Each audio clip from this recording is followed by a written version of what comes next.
The company responsible for the Kalamazoo River oil spill is now in the process of replacing the pipeline that burst back in 2010. But a couple who lives in Ceresco, a small area near Battle Creek, is upset with how close that work is that's coming to their house. 24-Hour News 8's Tom Hillen spoke with them and brought their concerns to Enbridge. Absolutely, Susan and Brian. Dave Gallagher's house has been in his wife's family for decades, but so has Enbridge's easement on their property, which is how the oil company is able to lay their new pipeline in their backyard. Take a look at this video Gallagher shot from his sun porch.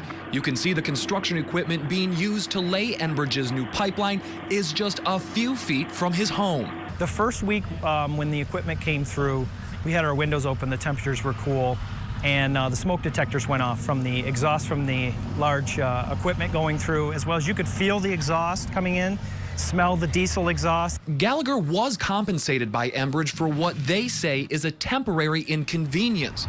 The Gallaghers were paid less than $24,000 for that inconvenience, something he says isn't enough to outweigh the long-term damages. At our house, the value, the depreciation, the money that was paid out, you know, we didn't get nearly the depreciation value we got towards our house now. Enbridge says there's no proof he will lose any value to his home. Studies have shown on our pipelines as well as other energy transportation companies that home values, do not decrease with pipelines.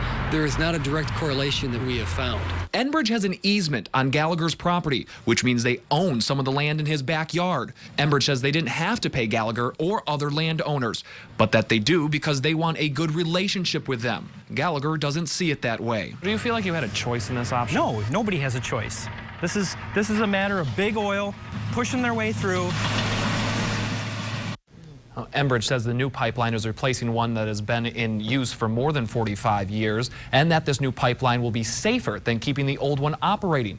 Gallagher says he has major concerns over the safety of any new pipeline that runs next to his house, but at this point he says there's very little that he can do. Yeah, Tom, he says he doesn't have a choice. What would have happened if he said no? Well, Enbridge told me tonight that they did have eminent domain, so had these property owners said no, they could have enacted that, and ultimately these property owners would have ended up somewhere around $400 versus the money that they did get. Far less. So it was going to happen anyway. It was going to happen, and you know, now they just have to deal with what's going on, unfortunately. And it is close. Yeah, very close. Yes. Very, very close.